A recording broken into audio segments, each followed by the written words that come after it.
নমস্কার বন্ধুরা, news time চ্যানেলে আপনাদের সকলকে স্বাগত জানাই। বন্ধুরা, পেনশন সম্পর্কিত একটি গুরুত্বপূর্ণ তথ্যের আপডেট নিয়ে আমি চলে এলাম আপনাদের সামনে নিউজ টাইমের পর্দায়। বন্ধুরা, এবার থেকে আপনি সরকারি চাকরি না করেও মাসে মাসে 1 লক্ষ টাকা পেনশন পেয়ে যাবেন। হ্যাঁ বন্ধুরা, আপনাদের মনে হতে পারে এটি একটি ফেক খবর। একদমই নয়। আপনারা বিস্তারিত ভিডিওটি স্কিপ না করে শুরু থেকে শেষ অবধি দেখলে তবেই আপনারা বুঝতে পারবেন যে এটি সম্পূর্ণভাবে সরকারি প্রকল্পের মাধ্যমে এই 1 লক্ষ টাকা করে প্রতি মাসে পেনশন পাওয়া সম্ভব।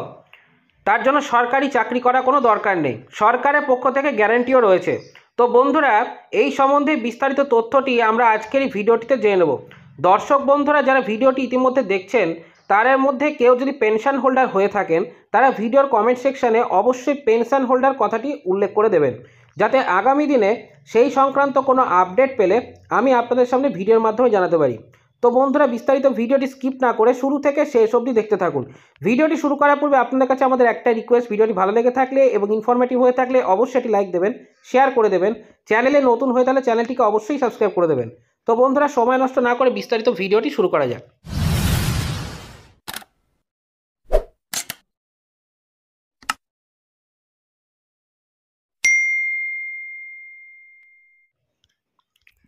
বড় খবর জানেন কি?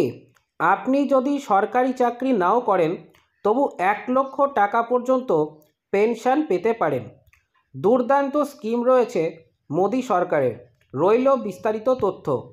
ভারতবর্ষের চাকরিজীবী হোক কিংবা যে কোনো পেশার মানুষ, সকলকেই সময়ের মধ্যে একটা পেনশন প্রকল্পে বিনিয়োগ করা উচিত। সরকারি একাধিক দুর্দান্ত স্কিম রয়েছে, যেখানে বিনিয়োগ করলে আপনাকে আর অবসরের পর আর ভাবতে হবে না। এখান থেকেই আপনি পাবেন ভবিষ্যৎ নিরাপত্তা। তাই মাসে 1 লাখ টাকা পেনশন পেতে হলে আপনাকে কিভাবে বিনিয়োগ করতে হবে তার একটা হিসাব রইল আজকের এই প্রতিবেদনে। কেন্দ্র সরকারের জনপ্রিয় স্কিম এনপিএস অর্থাৎ ন্যাশনাল পেনশন স্কিম, এই প্রকল্পে একদিকে যেমন উচ্চ সুদের হার দেওয়া হয়, আবার অন্যদিকে বৃদ্ধ ব্যক্তিদের কর থেকেও ছাড় দিচ্ছে সরকার।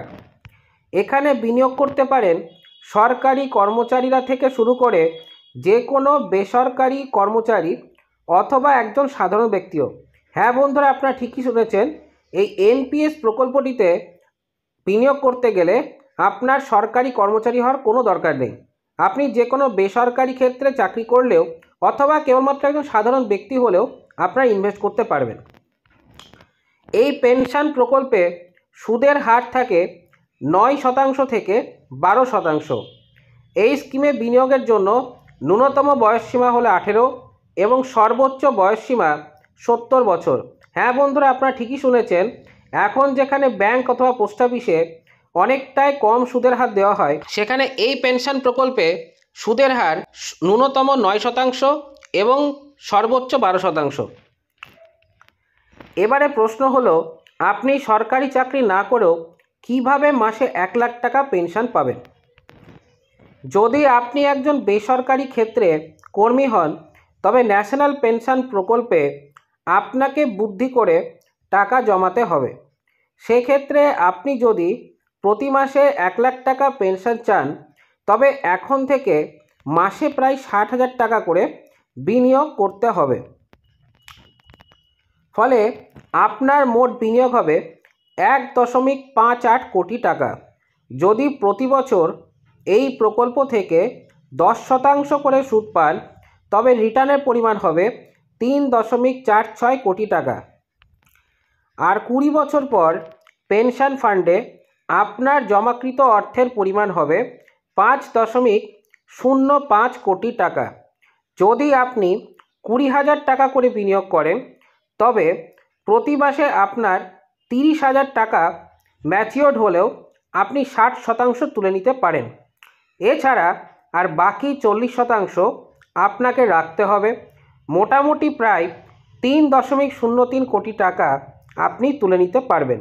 আর বাকি পড়ে থাকা 2.02 কোটি টাকার মধ্যে আপনি প্রতি বছর পাবেন 6% সুদ রিটার্ন। আর সেই হিসাব ধরে আপনার হাতে প্রতি মাসে আসছে 1,00,000 টাকা। দর্শক বন্ধুরা, আশা করি আপনারা বুঝতে পেরেছেন এই অঙ্কটির মধ্য দিয়ে কিভাবে আপনার ক্ষেত্রে পেনশন বাবদ প্রতি মাসে 1,00,000 টাকা পাওয়া সম্ভব। তো বন্ধুরা, এই ছিল বিস্তারিত তথ্যটি আপনাদের কাছে কতটি গুরুত্বপূর্ণ লেগেছে তা অবশ্যই ভিডিওর কমেন্ট সেকশনে কমেন্ট করে জানাতে ভুলবেন না।